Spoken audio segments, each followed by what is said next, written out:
So this is a very interesting chapter. Okay.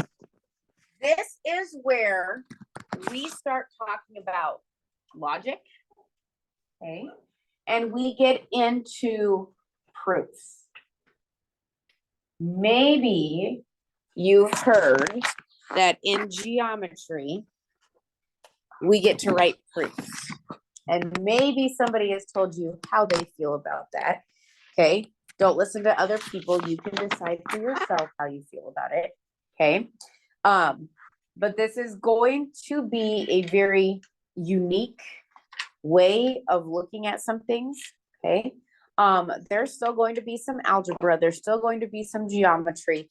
But everything we do in this chapter is going to be based off of logic. Okay. Which is something that we need in everyday life, right? Logic. No. Okay. Okay. So it's gonna feel kind of strange for these first couple days, but then it'll all kind of come together as we add to it. Okay. So today we're going to talk about conditional statements. Okay. A conditional statement has two parts. It has a hypothesis P and it has a conclusion Q. So it should say that at the top of page 36, correct? Okay. So we are going to, we write these in if-then form. So if P, then Q. Or we'll write it like this. Q implies P. We have this hypothesis, so then this happens. P implies Q. If P happens, then Q happens. Okay. So the first thing we are going to do is just look at a sentence and be able to identify what is the hypothesis and what is the conclusion. So keep your student journals open, but I want you to turn to packet page 1 and you'll see this example at the top.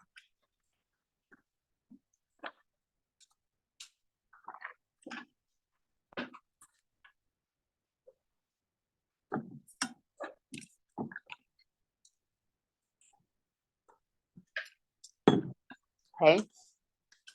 So this first one is already in if-then form. So it's really easy to pick out the hypothesis. If you can predict the future, then you can control the future. Okay. So what is the hypothesis? What comes after if? Okay. So our hypothesis, which is P, okay, is you can predict the future.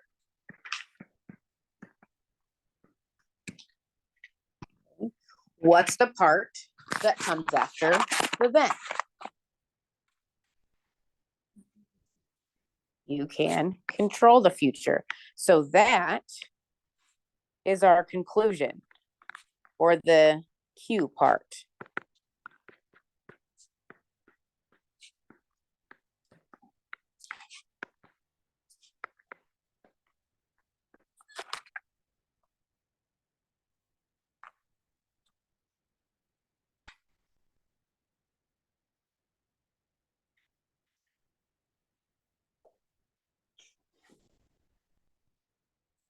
Okay. Now, that second example.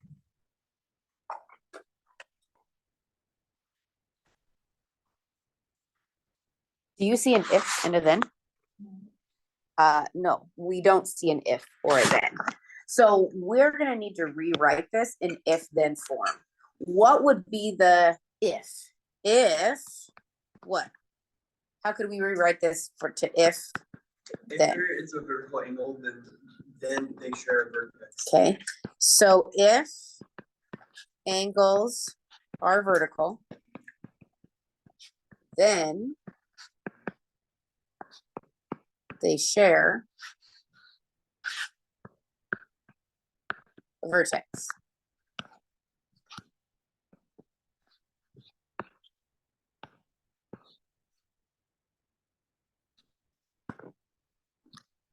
So if we look at the part after the if,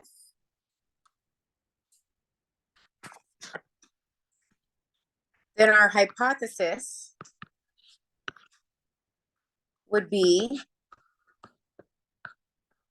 angles are vertical, or vertical angles, however you want to say it. And our conclusion would be that they share a vertex. If angles are vertical, then they share a vertex.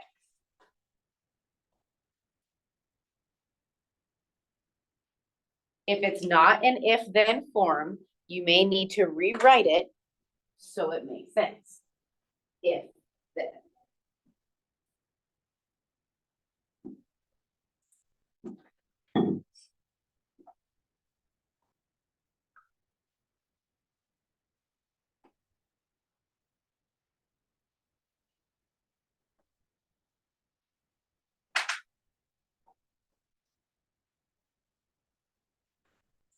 Okay, now,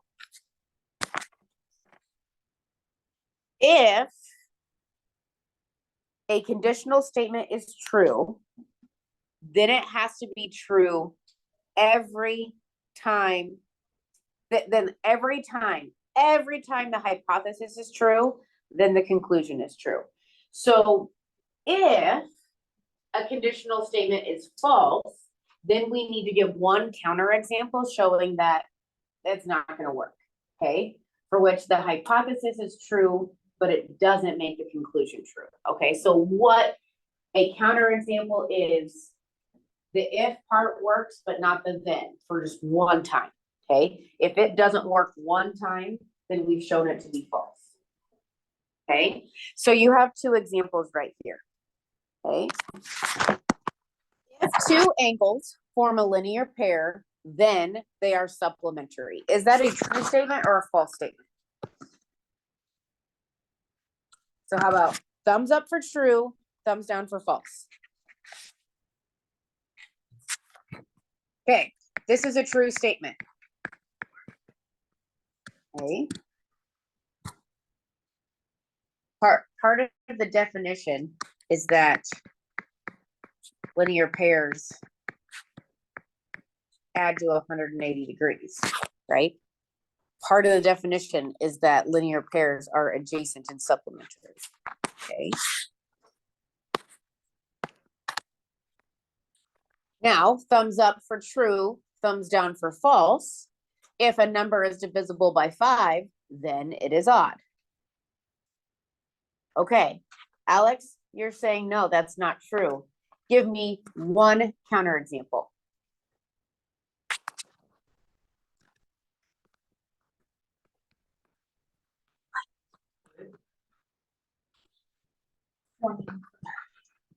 So I'm totally asking Alex. So what, give me an example of a number that is divisible by 5, but it's not odd. 10 would be a counterexample.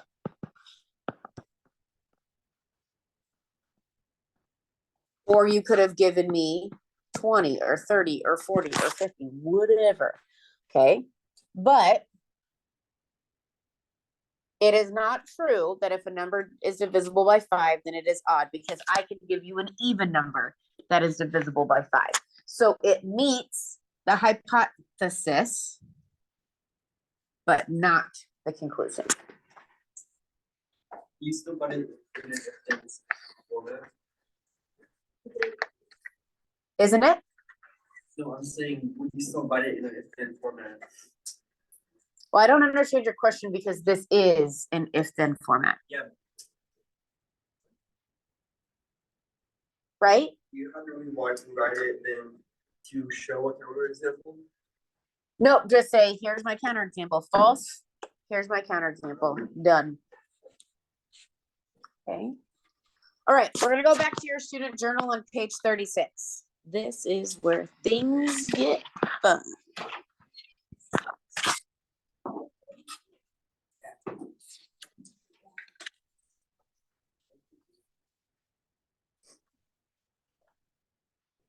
Okay. All right, the negation of a statement is the opposite of the original statement, okay? And we put this little squiggle for here and we say not P. So we say not P and this is how we write it with this little squiggle, not P. That's the notation.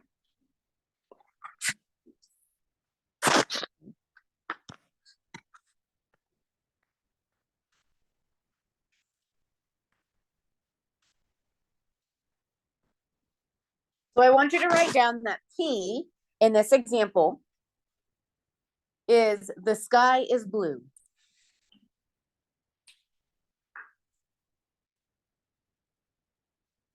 They're testing the sirens. We're nice and safe. Don't worry. They were testing them at 11 is all I knew. Like for all of Sarktown.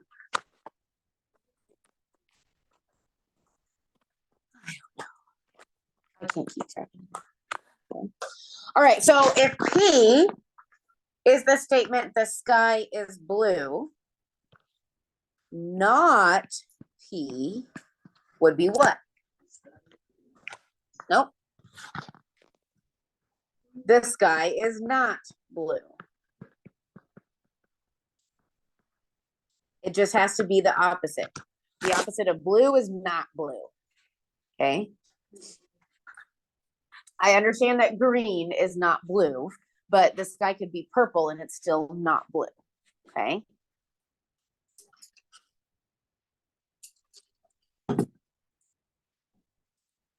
All right. So there's 4 types of statements we need to be able to write. Okay.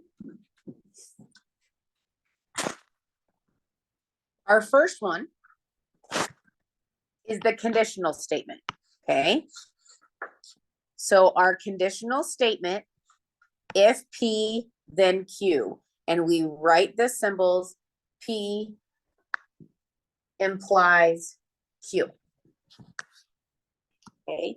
So I'm going to write a conditional statement that we're going to use as we introduce these other 3. Okay. I'm going to use a math one. That's okay with everybody. If the measure of angle A is 15 degrees, then angle A is acute. I have an if then statement. If P then Q. If, and what I'm going to do is I'm going to underline these. Okay. I'm going to underline my my P, my hypothesis in blue, and I'm going to underline my Q, my conclusion in red. Or if you want to highlight, we could do that too. If you'd rather highlight.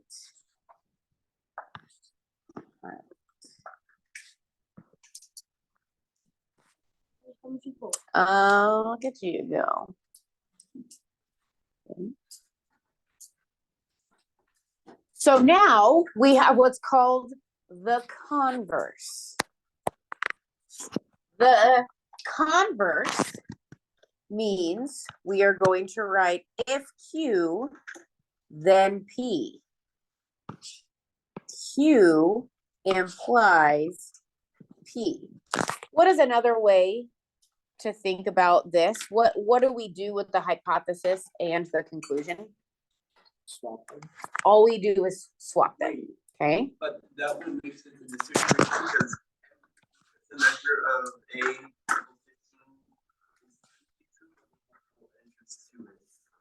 A. Okay, so I'm not saying that the statement's going to be true, but the converse would be to just write the conclusion and the hypothesis backwards. So let's write it and then we can talk about it. Okay. So we would write if angle A is acute, then the measure of angle A is 15 degrees.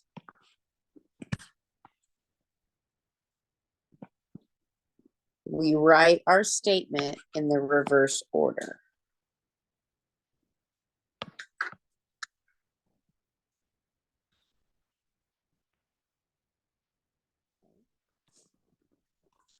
All right, so Clark, let's come back to what you said. Is this a true statement? If angle A is acute, then measure of angle A is 15? It could be, but most likely not. Okay, what else could it be? It could be like 40. Okay, so we're gonna say that this is a false statement. And we'll give a counterexample that the measure of angle A could be 45 degrees. We put like 90 or less. Well, all you need to do is give me one counterexample to make it false.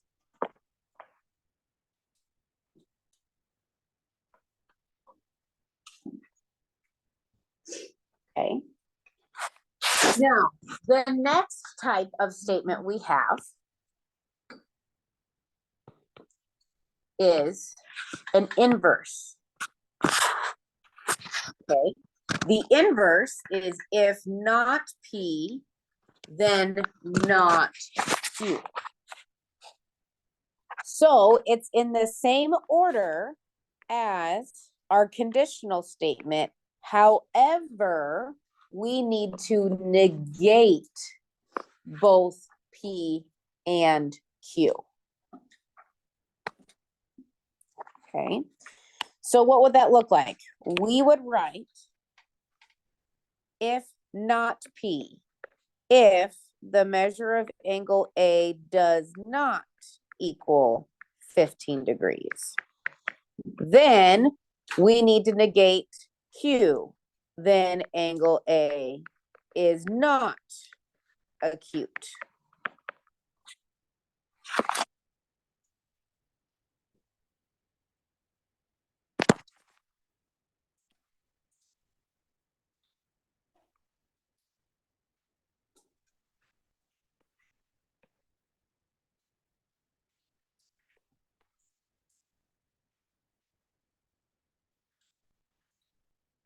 Is this, how so? If it says the measure of angle A is not 15, what if it's a different angle? Then it would still be acute, not. Okay. You're saying it's false because why? I'm saying it's false because if it was any other number, it would be acute, and all it has to be is not 15. Okay, so we could say false because it could be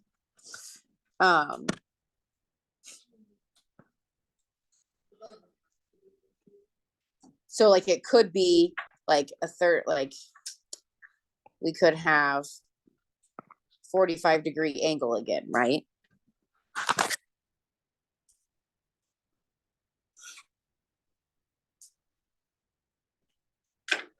Okay. Now the contrapositive, let's see, the contrapositive, we're going to take not Q implies not P. So we switch hypothesis and conclusion, and we negate them. So not hypothesis implies not conclusion. So we would write in this case, if angle A is not acute, then the measure of angle A is not 15 degrees.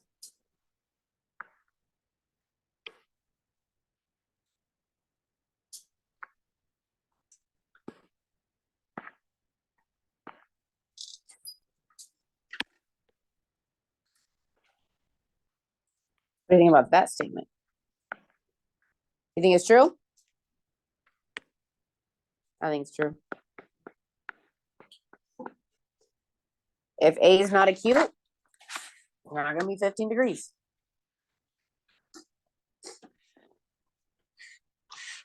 Okay.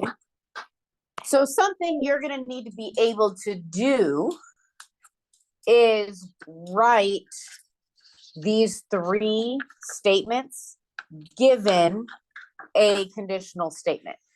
Okay, now look down here. A conditional statement and its contrapositive are either both true or both false. Did that happen? Conditional and contrapositive.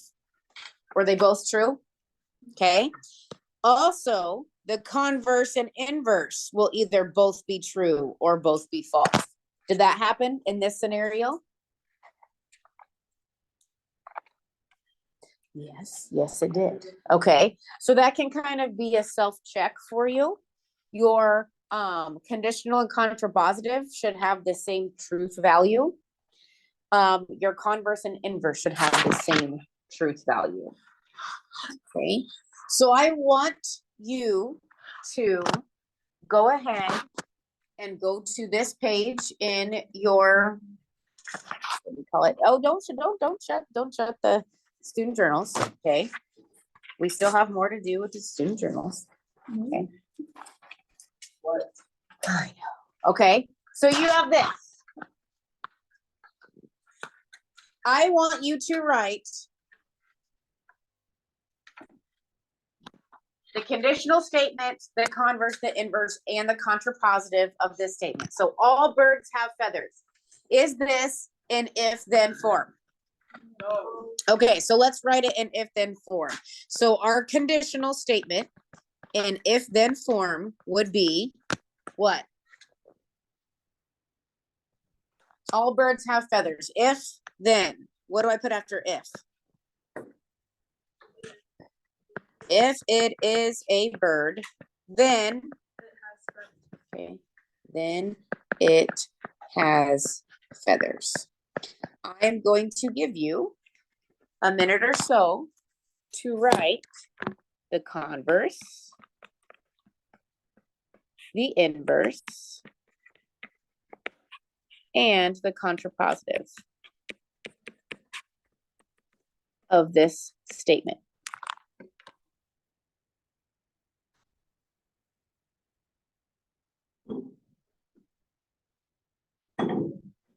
I have no problem with you consulting your neighbor.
All right. If it is a bird, then it has feathers. Ben, how would we write the converse? If it has feathers, then it is a bird.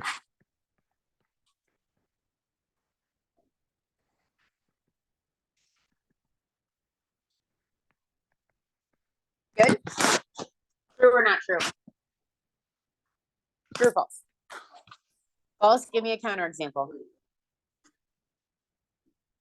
False. Wait, true. Dinosaurs. But dinosaurs used to have feathers. Yeah. Okay.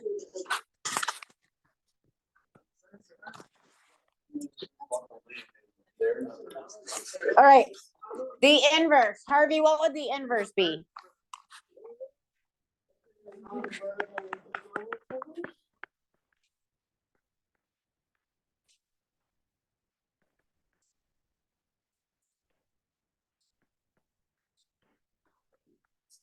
Good. Okay. And then Nora, what would the contrapositive be? Okay, so let's do it together.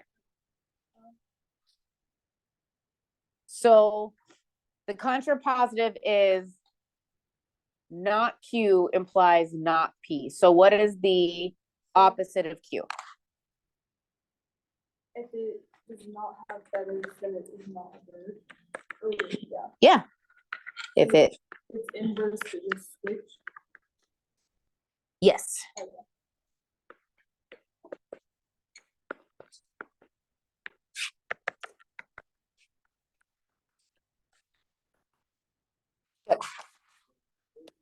Non-verticals that do have feathers.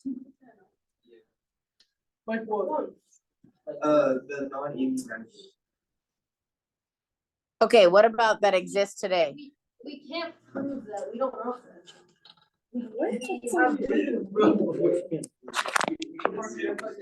Okay. All right, the last thing we need to talk about today, is a biconditional statement. When a conditional statement and its converse are both true.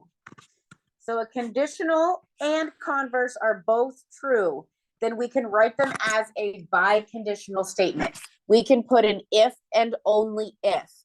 P makes Q true and Q makes P true. So we have this arrow that goes both ways because we can write this statement forwards and backwards.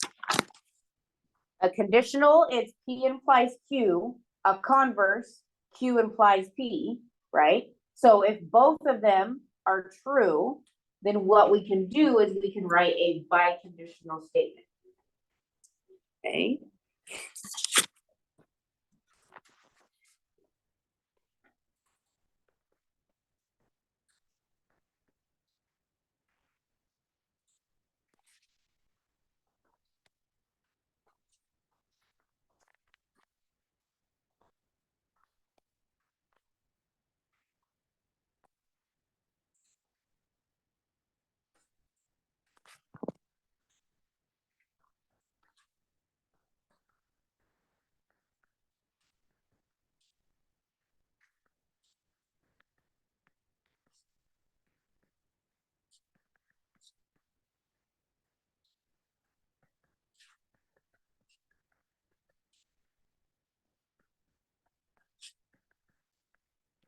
Okay. Angle is a right angle if and only if its measure is 90 degrees. This is an example of a biconditional statement. I can read, and if an angle is right, then its measure is 90. I can also read, if the measure is 90, then the angle is right. It makes sense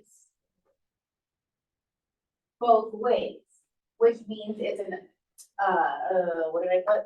Biconditional statement. P implies Q and Q implies P.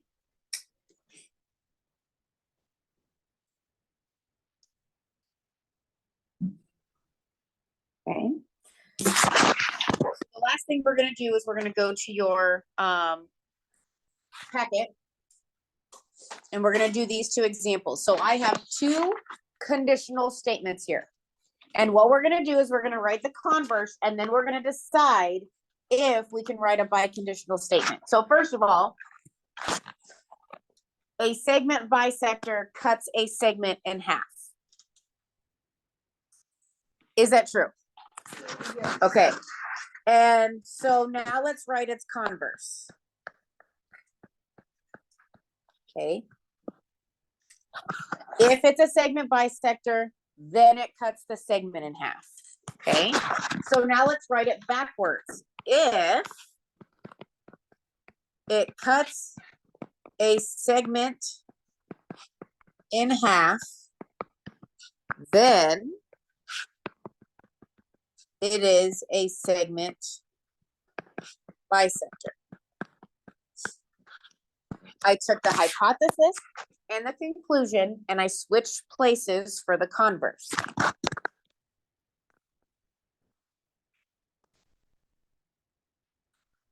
If it cuts a segment in half, then it is a segment bisector. Is that true? Yes. Which means we can write this as a biconditional statement.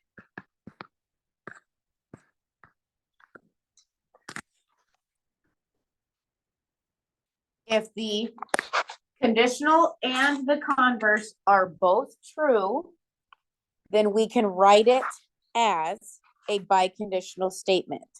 Okay?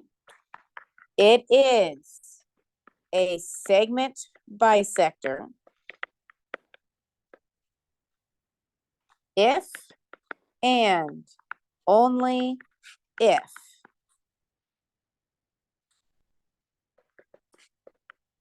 it cuts the segment in half.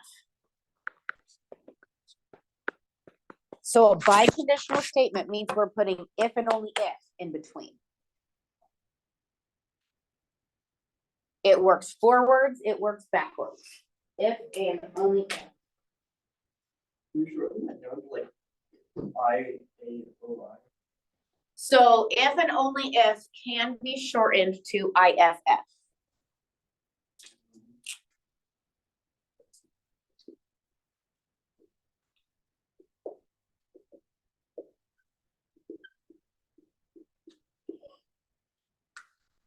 So if you like to use that, you can click. Okay.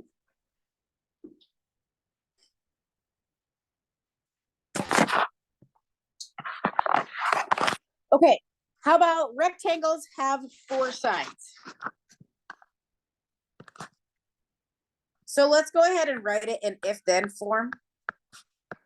If it is a rectangle, then it has 4 sides. Is that true? Yes.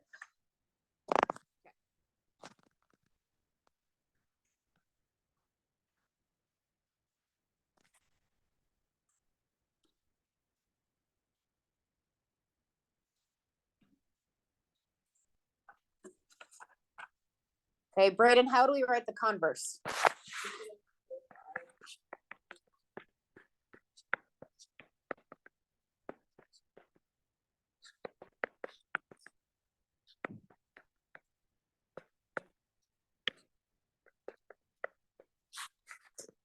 If it has 4 sides, then it is a rectangle. True or false? Give me a counterexample. Oh, square. Squares can be a rectangle. No. A square is a special rectangle, so give me a different Yeah. example. Trapezoid. Trapezoid.